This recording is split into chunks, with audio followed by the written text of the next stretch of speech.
오늘 우리에게 주시는 하나님의 말씀은 느헤미야서 3장 1절에서 14절까지 함께 봉독하겠습니다. 느헤미야서 3장 1절에서 14절까지 우리 한 목소리로 봉독하시겠습니다. 함께 봉독하십니다. 시작. 그때에 대제사장 엘리야십이 그의 형제 제사장들과 함께 일어나 양문을 건축하여 성별하고 문짝을 달고 또 성벽을 건축하여 한메아 망대에서부터 하나넬 망대까지 성별하였고 그 다음은 여리고 사람들이 건축하였고 또 그 다음은 이므리의 아들 삭굴이 건축하였으며 어무는 하스나의 자손들이 건축하여 그 들보를 얹고 문짝을 달고 자물쇠와 빗장을 갖추었고 그 다음은 학거스의 손자 우리아의 아들 무레무시 중수하였고 그 다음은 무세사벨의 손자 베레기야의 아들 무슬람이 중수하였고 그 다음은 바나의 아들 사독이 중수하였고 그 다음은 드고아 사람들이 중수하였으나 그 귀족들은 그들의 주인들의 공사를 분담하지 아니하였으며 옛문은 바세아의 아들 요야다와 부소디아의 아들 무슬람이 중수하여 그 들보를 얹고 문짝을 달고 자물쇠와 빗장을 갖추었고 그 다음은 기브온 사람 물야다와 무로누 사람 야돈이 강 서쪽 총독의 관할에 속한 기브온 사람들 및 미스바 사람들과 더불어 중수하였고 그 다음은 금장색 할헤야의 아들 우시엘이 등이 중수하였고 그 다음은 향품 장사 하나냐 등이 중수하되 그들이 예루살렘의 넓은 성벽까지 하였고 그 다음은 예루살렘 지방의 절반을 다스리는 후르의 아들 르바야가 중수하였고 그 다음은 하루마베 아들 여다야가 자기 집과 마주대한 곳을 중수하였고 그 다음은 하삼느야의 아들 핫두스가 중수하였고 하림의 아들 말기야와 바한 모압의 아들 핫숲이 한 부분과 화덕망대를 중수하였고 그 다음은 예루살렘 지방 절반을 다스리는 할로에스의 아들 살룸과 그의 딸들이 중수하였고 골짜기 문은 한운과 산호와 주민이 중수하여 문을 세우며 문짝을 달고 자물쇠와 빗장을 갖추고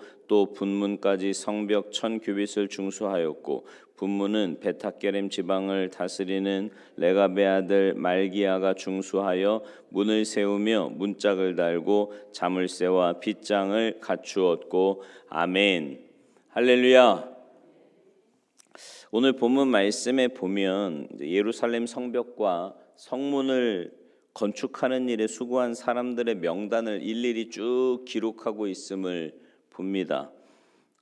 느헤미야가 중요한 이유 중에 하나가 바로 여기에 있습니다. 오늘 본문이 있는 느헤미야 3장에 등장하는 사람들은요, 전부 다 예루살렘 성벽을 수축하는 일에 있어서 누가 어떤 일을 했는가, 누가 무엇을 했는가를 낱낱이 기록하고 있는 말씀입니다.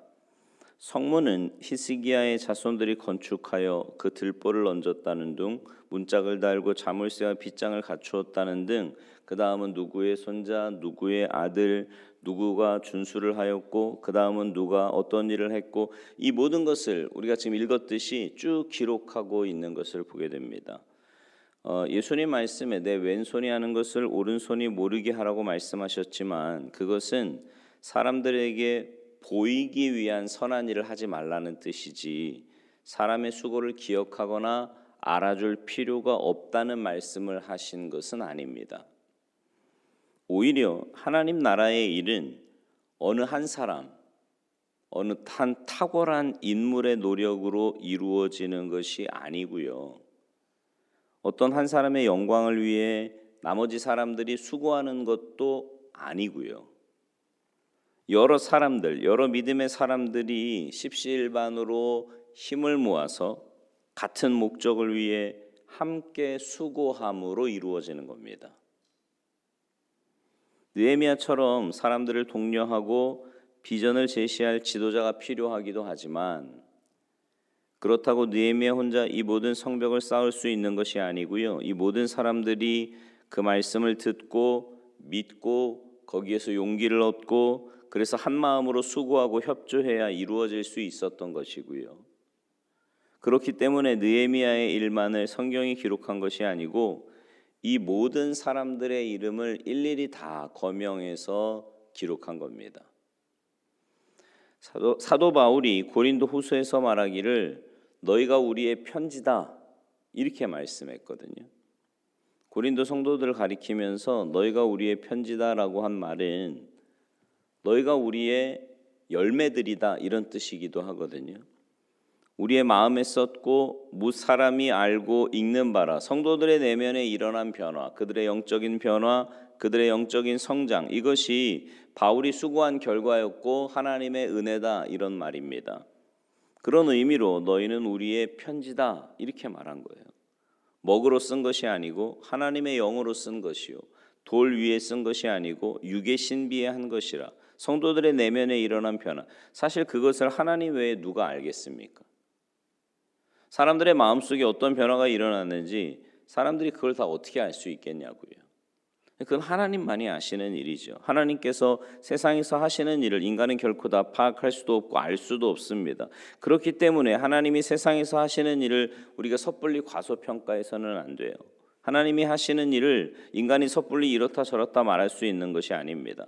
오늘 본문에 등장하는 이 많은 사람들이요, 제사장도 아니고요, 선지자도 아니고요, 평범한 직업을 갖고 있었던 사람들입니다. 그 중에는 농사 짓는 사람도 있었을 거고 양을 치는 사람, 장사하는 사람, 별의별 사람들이 여러 가지 일들을 하는 사람들인데, 그렇기 때문에 그들이 이런 일을 할 수 있었다라는 거죠.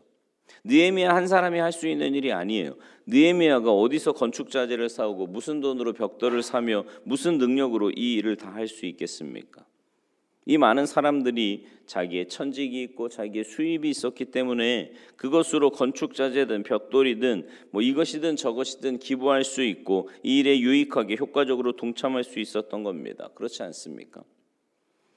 천직을 통해 얻은 소득이 있기에 이 일을 할 수 있었던 거지요.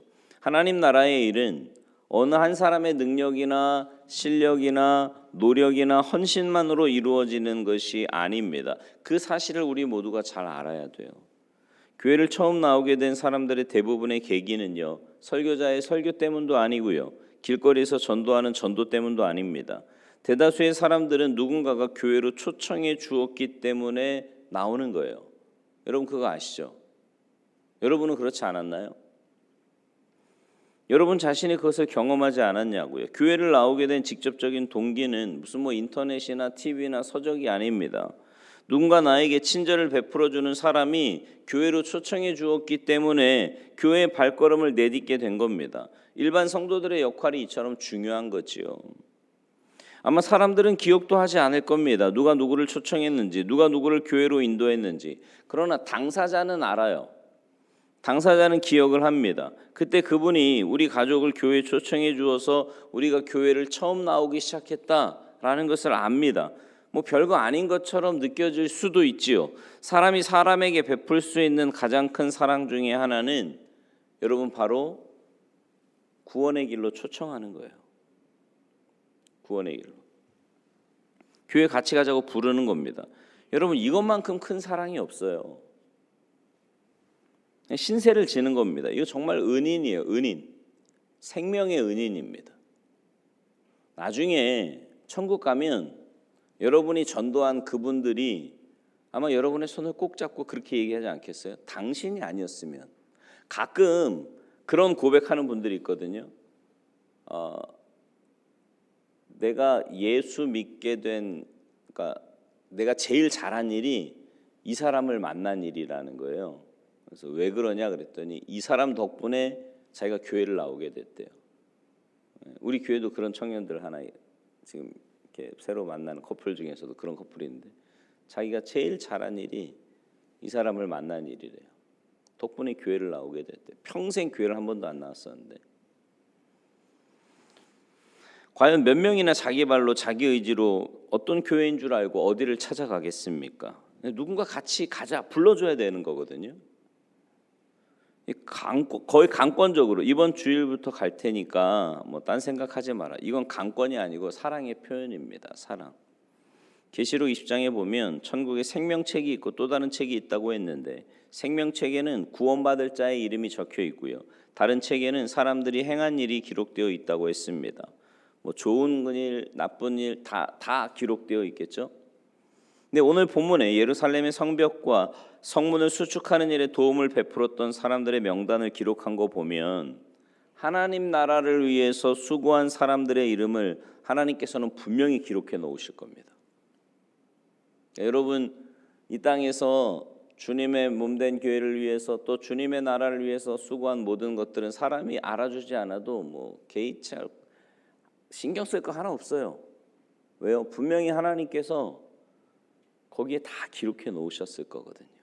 물론 여러분이 잘못한 것도 기록해 놓으셨겠지만 말이죠. 오늘 본문이 그 예를 보여주는 수천 년 전에 예루살렘 성벽을 쌓는 일에 동참했던 사람의 이름을 기록해서 수천 년이 지난 후에 우리가 여전히 그들의 이름을 읽을 수가 있다면 하나님께서 당신의 나라를 위해서 수고하는 사람들을 기억하지 않으시겠습니까? 반드시 기억하실 거예요. 여러분의 헌신, 수고, 여러분의 사랑, 전도, 이 모든 것이 결코 헛되지 않다는 것을 이런 데서 우리가 발견할 수 있는 겁니다. 사랑하는 성도 여러분, 하나님이 기억하실 거고요. 그리고 그 결과로 혜택을 입은 사람들에 의해서 기억될 겁니다. 분명히 기억할 거예요. 여러분이 복음을 전해서 구원받은 사람들은요, 반드시 기억할 겁니다. 천국에 이제 몇 사람이나 그런 사람이 있을까?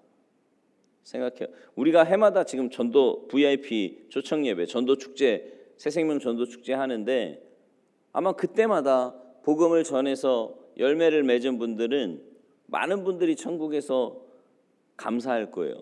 당신 덕분에 내가 여기 올 수 있었다. 그죠? 몇 사람이나 될까요? 그러니 여러분, 어느 곳에 있든지 하나님께서 내게 맡겨주신 귀한 일들 충성스럽게 감당하며 사시기 바랍니다. 특별히 여러분 주위에 있는 사람들을 주님 대하듯 하며 사십시오. 평소에 주님 대하듯 하며. 평소에는 전혀 그렇게 안 살다가 이런 VIP 초청 예배다 이러면 좀 잘해주는 척하고 교회 나가자 그러면 속이 너무 빤히 보이지 않습니까? 평소에 주님께 대하듯 하며 사시는 거예요. 그래서 여러분의 그런 헌신과 수고를 통해 주님의 뜻이 세워지고 또 주님의 나라가 확장되고 영혼 구원과 열방 회복의 역사가 나타나게 되기를 주님의 이름으로 축원합니다. 기도하시겠습니다. 하나님, 우리를 구원하시고 이 땅에 우리를 남겨두심은 하나님의 귀한 일들을 위해서 또 영혼 구원과 열방 회복을 위해서 남겨두신 줄로 믿습니다. 하나님 맡겨주신 그 귀한 일들을 충성스럽게 잘 감당하는 우리 모두가 되게 하시고 그런 우리를 통해 주님의 나라가 확장이 되고 주님의 뜻이 세워지고 또 영혼이 구원받게 되는 놀라운 은혜의 역사들이 우리의 그 작은 헌신과 수고를 통해 나타날 수 있도록 우리를 주님의 도구로만 사용하여 주시옵소서. 우리의 매일매일의 삶이 이 귀한 사역을 감당하는 삶이라는 것을 기억하게 하시고 매 시간, 매 순간, 매 일마다 날마다 하나님께 붙잡힌 바 되어 귀하게 쓰임받는 우리 모두의 삶이 되도록 주님께서 역사하시고 은혜 내려 주시옵소서. 감사드리며 예수님의 이름으로 축복하며 기도하옵나이다. 아멘.